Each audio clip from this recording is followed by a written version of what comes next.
안녕하세요. 신나는 예술여행 찾아가는 병영도서관에 참여하신 장병 여러분, 안녕하세요. 저는 작년에 현대문학이라는 잡지를 통해 시인으로 등단을 하게 된 김지민이라고 합니다. 코로나19가 아니었다면 장병 여러분을 직접 뵙고 함께 여러 생각을 나눠볼 수 있었을 텐데 그러지 못해 너무 아쉽습니다. 제가 아직 등단한 지 이제 막 1년이 지나서 제 이름으로 낸 시집이 없고 저 스스로도 아직 시인이라는 자각이 별로 없는 상태여서 이렇게 강연을 한다는 게 좀 어색한데요. 그래서 오늘 어떤 이야기를 해볼 수 있을까 고민을 하다가 장병 여러분들에게 좋은 시를 소개해 드리려고 결정했습니다. 저 역시 이제 막 시작을 하려고 하는 초심자의 입장이기 때문에 여러분과 좋은 시를 나눈다는 생각으로 강연 아닌 강연을 해보려고 합니다. 화면을 공유하겠습니다.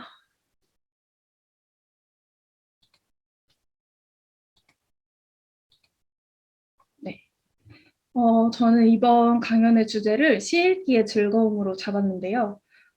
일단 저희가 물론 강연을 보고 계신 장병 여러분들 중에도 이제 시집을 뭐 찾아서 읽으시는 분들이 있을 거라고 생각을 해요. 하지만 이제 보통의 사람들에게 시는 사실 어딘가 좀 멀게 느껴지잖아요. 이렇게 저도 시를 배우기 전에는 그랬는데 뭔가 시라는 게 되게 난해하고 어렵고 또 너무 뜬구름 잡는 얘기를 하는 것 같다는 그런 시에 대한 고정관념 같은 게 있었어요. 왜냐면 이제 교과서에서 우리가 시를 배우게 될 때도 항상 저희는 시의 갈래라든지 뭐 시의 성격을 파악하는데 되게 급급했고 뭔가 되게 다 정형적인 그런 시들을 배워왔다 보니까 뭔가 시는 뭔가 리듬과 뭔가 압축하고 운율이 있어야 하고 뭔가 이렇게만 느꼈던 것 같은데 어, 그래서 저도 뭔가 시라는 게 좀 어떤 일정한 틀과 양식이 있다고 생각을 했었기 때문에 장병 여러분들이 정말 읽으면서 즐거움을 느낄 수 있고 그리고 더 나아가서 뭔가 삶의 어떤 교훈을 얻을 수 있고 어, 그런 매력을 찾을 수 있는 시들을 읽어볼 기회가 없었다는 생각이 들어서 세 편의 좋은 시들을 제가 추려서 왔어요. 저의 시는 아니고 이제 기성 시인들의 시인데 어, 뭔가 시라는 게 우리들이 발붙이고 살아가는 어떤 현실과 거리가 좀 있다는 생각이 들어서 우리 삶이랑 좀 관련이 있는 그런 세 편의 시들을 가지고 왔습니다. 그래서 오늘 저와 함께 세 편의 시를 읽으면서 여러분들이 시가 우리 곁에서 그리 멀게 있는 게 아니구나, 멀지 않구나, 시도 재밌는 구석이 있구나 하는 생각을 가져보면 좋겠습니다. 첫 번째 시는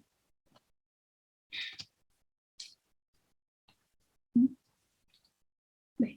첫 번째 시는 진은영이라는 시인이 쓴 그 머나먼이라는 시인데요. 이 시는 오른쪽에 있는 그 훔쳐가는 노래라는 시집에 수록된 시예요. 그 왼쪽에 있는 사진에 계신 분이 진은영 시인입니다. 시를 먼저 같이 읽어보겠습니다. 그 머나먼 진은영. 홍대 앞보다 말해지구가 좋았다. 내 동생 희영이보다 앨리스가 좋았다. 철수보다 폴이 좋았다. 국어사전보다 세계대백과가 좋다. 아가씨들의 향수보다 당나라 벼루에 갈린 먹냄새가 좋다. 과학자의 천왕성보다 시인들의 달이 좋다. 멀리 있으니까 여기에서. 김 뿌린 샌베이 과자보다 노란 마카롱이 좋았다. 더 멀리 있으니까 가족에게서. 어린 날 저녁 매질에서. 엘리아르보다 박노해가 좋았다. 더 멀리 있으니까 나의 상처들에서. 연필보다 망치가 좋다. 지우개보다 십자 나사목. 성경보다 불경이 좋다. 소녀들이 노인보다 좋다.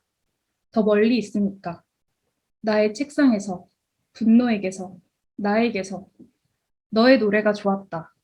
멀리 있으니까 기쁨에서, 침묵에서, 노래에게서. 혁명이, 철학이 좋았다. 멀리 있으니까 집에서, 깃털 구름에게서, 심장 속 검은 돌에게서. 네, 이게 방금 읽은 시가 이제 시의 전문이었는데요. 이 시를 읽으면서 각자 떠올리는 감상들이 제각기 다를 거라고 생각해요. 사실 멀리 떨어져 있다는 것에 대한 여러분들의 인상이 어떤지 궁금한데요. 멀리 떨어져 있다는 건 일반적으로 좋은 감정을 불러일으킬 수 없는 것 같아요. 멀리 떨어져 있다는 건 닿을 수 없다는 뜻이고, 그렇기 때문에 서글프고 또 괴로울 것만 같잖아요. 그런데 이 시는 지금 역설적으로 멀리 있어서 좋다고 말을 하고 있어요. 다양한 예시를 들어가면서 나와 멀리 있는 것들의 목록을 나열하고 있는데, 이를테면 프랑스의 마레지구, 앨리스, 폴, 노란 마카롱, 시인들의 달 같은 게 그렇겠죠? 제가 생각하기에는 멀리 떨어져 있는 것에는 지금 여기에 있는 내가 모르는 무언가가 있기 때문에 좋다고 말을 하는 것 같아요. 멀리 있기 때문에 그리움이 있고 또 동경이 있고 아쉬운 마음이 들 수 있겠죠? 그건 닿지 못하기 때문에 발생하는 마음 같아요. 혁명과 철학이 그렇고 평화가 그렇죠.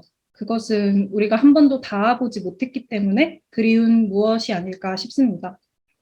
사실 나와 가까운 것은 나와 너무 밀착해 있기 때문에 어떠한 향수도 느낄 수가 없잖아요.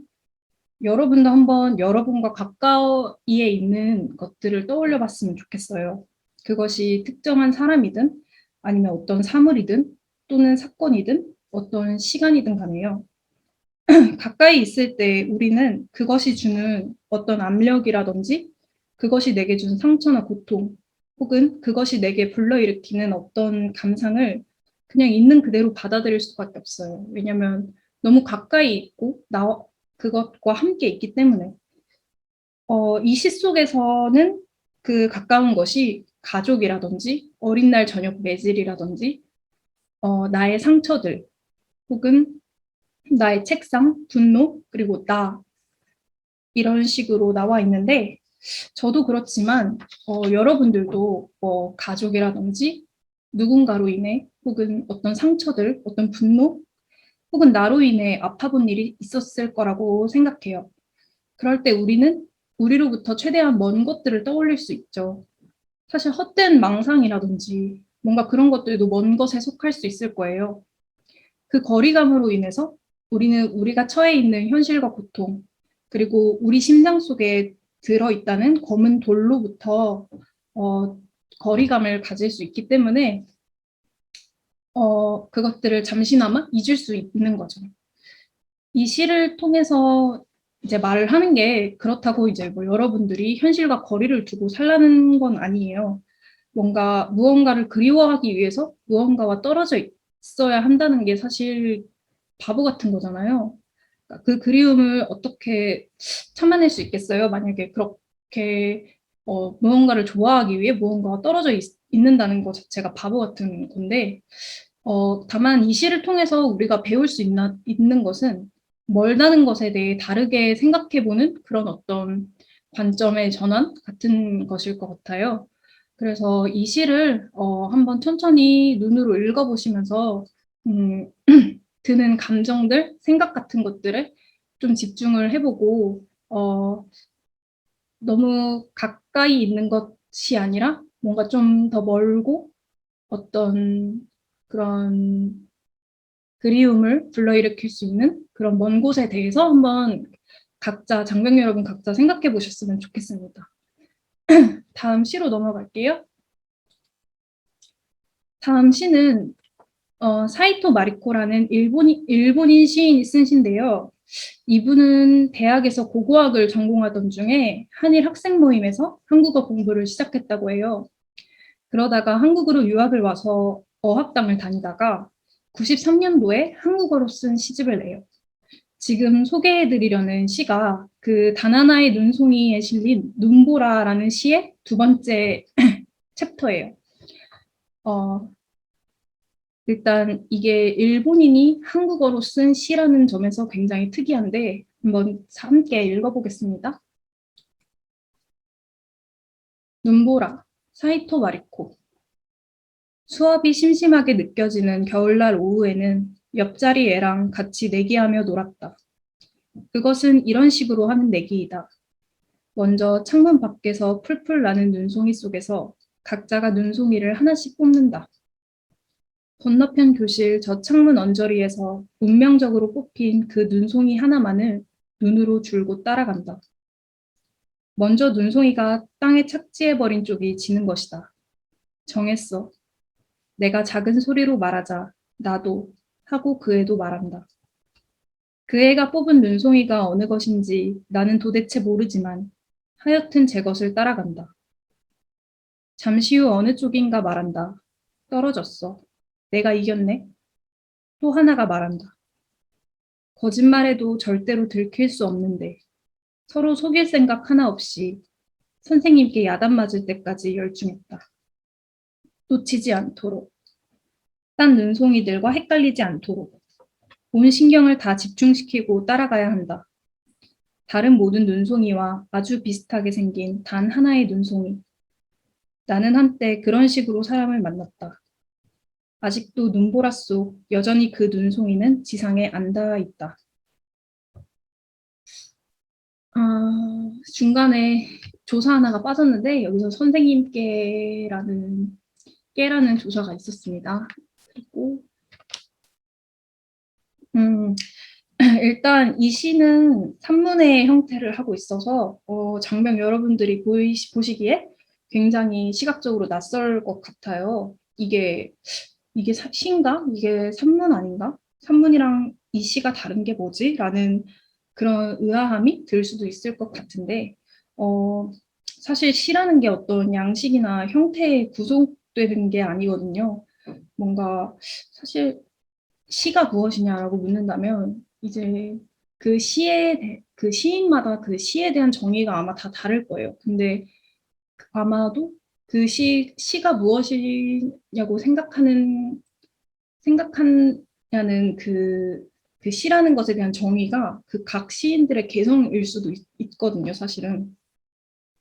그렇기 때문에 사실 이게 뭐 시다, 시가 아니다, 이렇게 말을 하기가 그렇지만 뭔가 제가 생각하기에 이 시에는 어떤 단단한 의미만으로 우리가 머리로 이렇게 이해할 수 있고 이게 어떠한 뜻을 지니고 있다라고 이제 이렇게 의미로 환원할 수 없는 어떤 오묘한 지점이 있다고 생각을 하고 그렇기 때문에 이 시를 읽고 여러분이 뭔가 의미로 환원되지 않는 어떤 감정이나 감각 같은 걸 느꼈다면 이 시가 시로서 자신의 역할을 다 한 거라고 생각을 합니다.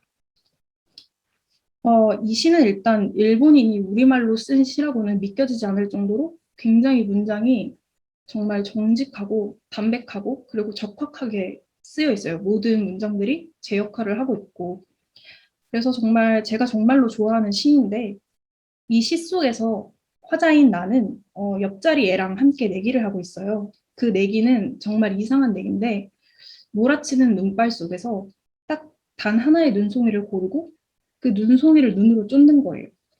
그러면 사실 내가 무슨 눈송이를 택했는지 옆자리 애는 모르고 옆자리 애가 무슨 눈송이를 택했는지 나도 몰라요. 근데 그 두 눈송이 중에 먼저 땅에 착지를 하는 쪽이 지는 거죠.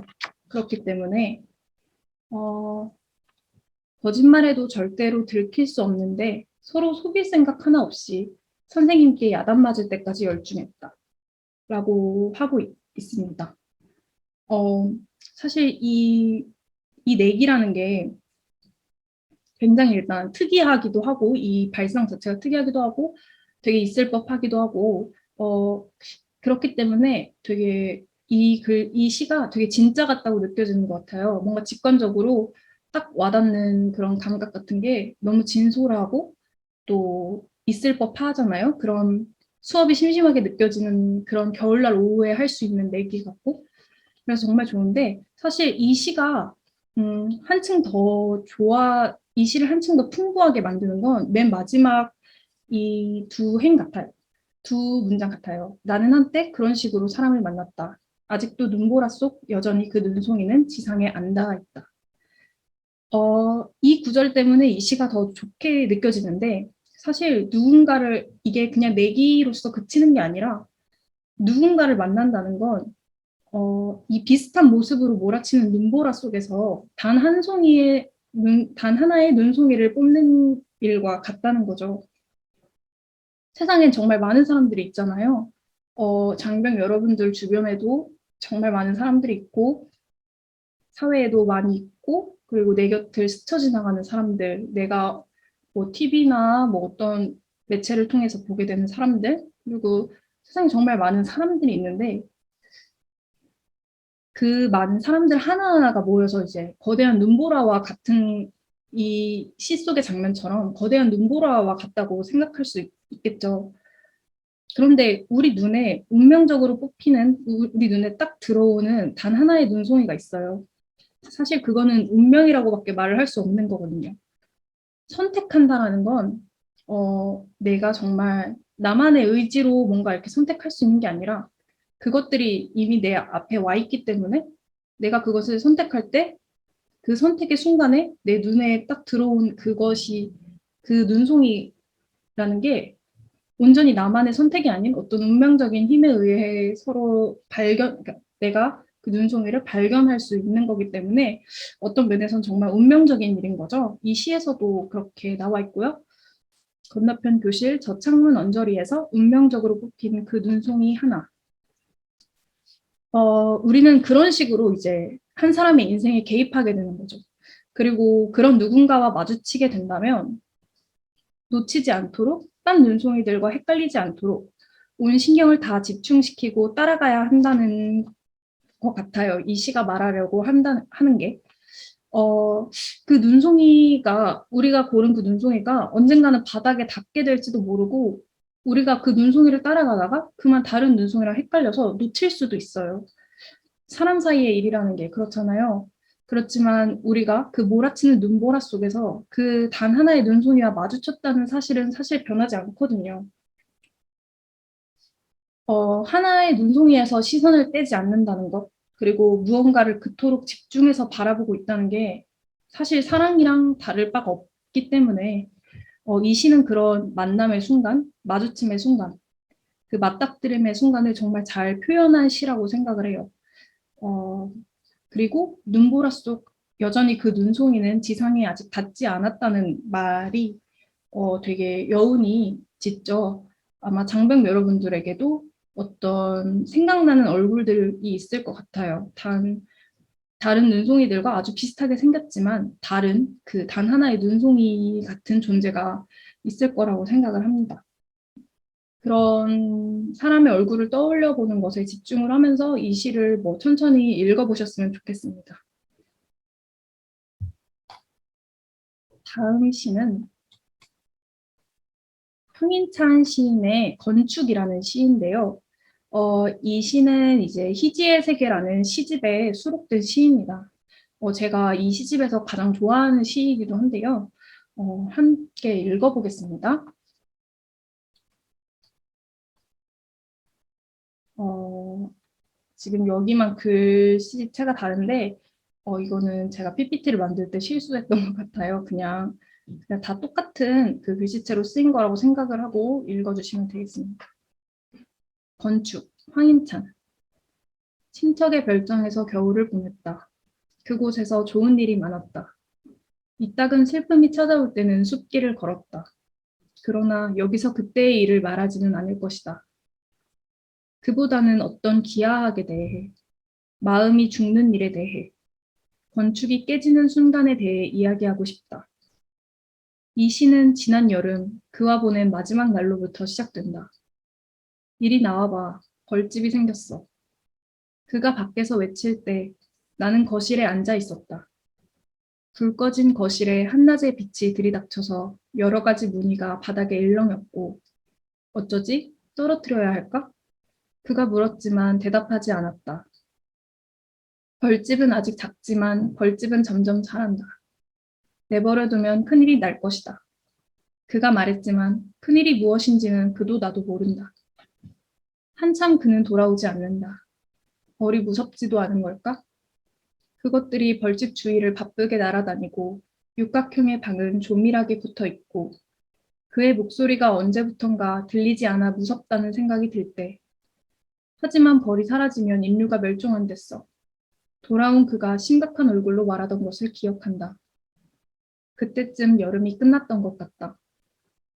여름의 계곡에 두 발을 담근 두 사람이 맨발로 산을 내려왔을 때, 늦은 오후에 죽어가는 새의 체온을 높이려 애썼을 때, 창을 열어두고 외출한 탓에 침대가 온통 젖어 어두운 거실의 천장을 바라보며 잠들었을 때, 혹은 여름날의 그 어느 때, 마음이 끝났던 것 같다. 다만 나는 여름에 시작된 마음이 여름과 함께 끝났을 때에 대해 말하고 싶었다. 그러나 그것이 정확히 언제였는지는 도무지 알기가 어렵고, 마음이 끝나도 나는 살아있구나. 숲길을 걸으면서 그가 결국 벌집을 깨뜨렸던 것을 떠올렸다. 걸어갈수록 숲길은 더 어둡고 가끔 무슨 소리가 들리기도 했다. 그리고 이 시는 시간이 오래 흘러 내가 죽는 장면으로 끝난다. 그때는 아름다운 겨울이고 나는 여전히 친척의 별장에 있다. 잔뜩 쌓인 눈이 소리를 모두 흡수해서 아주 고요하다. 세상에는 온통 텅 빈 벌집뿐이다. 그런 꿈을 꾼 것 같았다. 네. 일단 이 시는 굉장히 길죠. 길고, 그리고 굉장히 구체적인 장면들로 이루어져 있어요. 그래서 아마 이 시를 읽는 게 어렵지는 않을 거예요. 뭔가 어떤 난해한 말을 하는 부분도 없고, 굉장히 그림이 잘 그려지는 그런 시인데, 사실 쉽게 이해되는 시는 아니죠. 그러니까 이 시는, 완전히 이해하는 것이 불가능해요. 왜냐하면 이 시의 화자가 말을 하다시피 그러나 여기서 그때의 일을 말하지는 않을 것이다. 라고 본인이 화자가 독자에게 숨기는 지점이 있어요. 그 친척의 별장에서 어떤 일이 있었는지를 말하지 않고 있기 때문에 우리가 모든 것을 이해할 수는 없어요. 사실 이 시의 아름다운 점이 바로 여기에 있다고 생각을 하거든요. 완전히 이해할 수 없다는 것. 완전히 이해되지 않는 데서 오는 그런 모호함이 그 시 속에 되게 아름다운 여백을 만들어내고 있고, 그 모자란 구석은 우리가 독자들이 읽으면서 추측을 해나갈 수밖에 없는 거죠. 그리고 사실 우리가 어떤 기억을 되살려서 말을 할 때 우리는 모든 이야기들을 그 세부적인, 그 세밀한 요소 하나하나에 대해서 전부 말하는 게 아니라 우리의 인상에 남았던 몇몇 장면들 같은 것을 떠올리죠. 우리가 어떤 기억을 되살려 볼 때. 사실 이 시는 그런 기억의 방식처럼 쓰여져 있어요. 그냥 뜨문뜨문 생각나는 어떤 장면, 그리고 기억에 남는 어떤 에피소드, 이런 것들로만 이루어져 있거든요. 그래서 우리는 이 시를 읽을 때 화자인 내가 그와 도대체 어떤 관계였는지, 그리고 겨울에 이 별장에서 어떤 시간을 보냈는지를 알 수가 없어요. 다만 그는 이 시 속의 화자는 그와 보낸 지난 여름 그와 보낸 마지막 날에 대해서 이야기를 하기 시작합니다. 우리가 이 두 사람의 관계에 대해서 정확히 파악할 수는 없지만 그에 대한 어떤 나의 마음을 파악하기 위해선 이 벌집에 집중을 할 필요가 있을 것 같아요. 이 벌집을 어떤 마음이라고 읽었을 때 이 시가 조금 다르게 읽힐 수 있는데, 이를테면 마음은 아직 작지만 마음은 점점 자란다. 내버려 두면 큰일이 날 것이다. 이런 식으로 읽어볼 수 있겠는데, 그에 대한 마음이 마치 벌집처럼 그려지고 있어요. 왜냐하면 여기서도 말을 했듯이 마음이 죽는 일에 대해, 건축이 깨지는 순간에 대해 이야기하고 싶다고 화자가 말을 하고 있잖아요. 그렇기 때문에 이 마음이 죽는 일과 건축, 그러니까 이를테면 어떤 벌집과도 같은 기억, 그런 것이 깨지는 순간에 대해 이야기하고 싶다고 말을 해서 뭔가 마음과 벌집을 뭔가 같은 것이라고 생각하면서 읽어도 좋을 것 같아요. 그렇게 생각을 하면 뭔가 그에 대한 마음이 벌집과 같다라는 걸 이해할 수 있는데, 사실 벌집이라는 것의 속성에 대해서 생각을 해보면 벌집은 육각형의 그런 조밀하고 아름다운 무늬를 지니고 있지만 사실 점점 자라고, 그래서 잠정적으로 우리를 위협하는 어떤 위험한 것이 되잖아요. 그렇게 읽으면 이 그의 마음이라는 게 점점 커지고 뭔가 내버려두면 큰일이 날 것이다 라는 생각, 했을 때 뭔가 그에 대한 마음이라는 게 위험한 것이구나. 그는 사랑해서는 안 되는 사람이 아닐까라는 생각을 할 수가 있겠죠. 사실 누군가를 사랑하는 일이 잘못된 일이 아니고 위험한 일이 아닌데 그는 이걸 뭔가 내버려두면 큰일이 날 것 같다는 그런 감정을 느끼고 있어요. 그렇게 생각했을 때 그와의 관계를 우리가 명확히 이렇다라고 말을 할 수는 없지만 추측을 해볼 때 그는 사랑을 해서는 안 되는 사람. 저 같은 경우에는 이를테면 그는 친척일 수도 있고 그는 친구일 수도 있고 뭔가 되게 무궁무진한 가능성이 있어요. 하지만 어쨌든 뭔가 어떤 그런 불온한 감정, 위험한 감정처럼 느껴져요. 이건 아마 읽는 장병 여러분들의 그 생각에 따라 다 다르게 읽히겠지만 저에게는 그렇게 느껴졌거든요. 그래서 어, 중요한 것은 근데 이제 그가 누구냐 아는 것보다도 그 여름의 어느 날 나의 마음이 그 육각형의 조밀하고 아름답고 위험한 마음이 깨져버렸다는 데 있는 것 같아요. 여름날의 그 어느 때 마음이 끝났던 것 같다라는 발화에 집중을 해봤을 때 이건 그가 누구냐는 것보다 그냥 그 마음이 죽었던 일, 그리고 건축이 깨졌던 그 순간에 대해서 이야기를 하는 시이기 때문에 그런 거에 집중을 해서 읽으면 좋을 것 같고, 사실 벌집이라는 게 벌이 이제 꿀을 채우기 위해 정교하게 만들어 놓은 그런 육각형의 방이잖아요. 근데 사람의 마음도 아마 마찬가지일 거라고 생각해요. 그런 순간순간의 감정들이 견고하게 모여서 하나의 방, 하나의 건축을 이루고 그것이 이제 오래 머물 수 있는 마음이 오래 머물 수 있는 집 같은 그런 구조물이 되는 거죠, 일종의.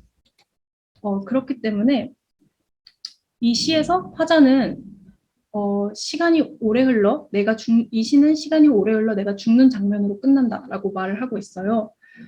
그렇기 때문에 이 시에서 화자는 죽기 직전까지 그 마음을 간직하고 있다는 뜻이에요. 어떤 기억이라든지 그 여름날 그리고 그 겨울 함께 보냈던 그 친척의 별장에서의 그 일들을 아직까지도 간직하고 있고 죽기 직전의 순간에도 세상에는 온통 텅 빈 벌집뿐이다라고 말을 하고 있어요.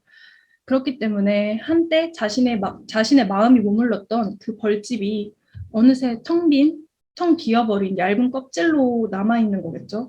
근데 이제 누구에게나 뭔가 이런 화자가 겪었던 그런 여름날 같은 혹은 깨질 수밖에 없는 어떤 마음을 품었던 누군가 어떤 대상이 있을 거라고 생각해요.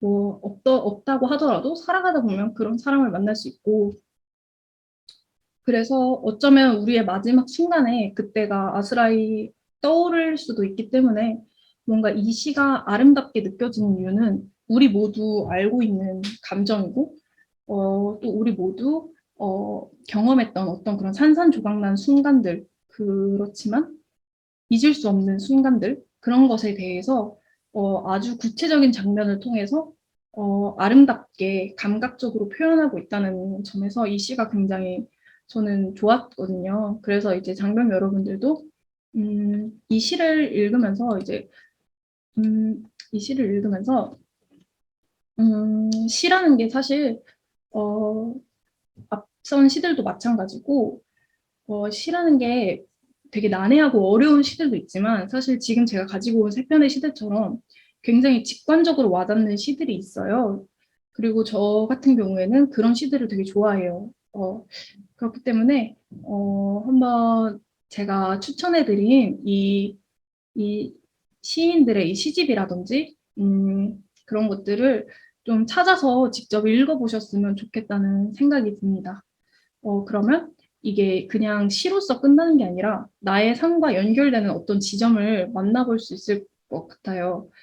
어, 그래서 시가 어떤 그냥 언어 예술 작품으로서 끝나는 게 아니라 우리의 삶에 어떤 나침반이 되어주고 어떤 힘든 순간을 잊을 수 있는 어떤 위로가 되는 그런 경험을 여러분이 해보셨으면 좋겠고, 어, 네, 그러셨으면 좋겠습니다.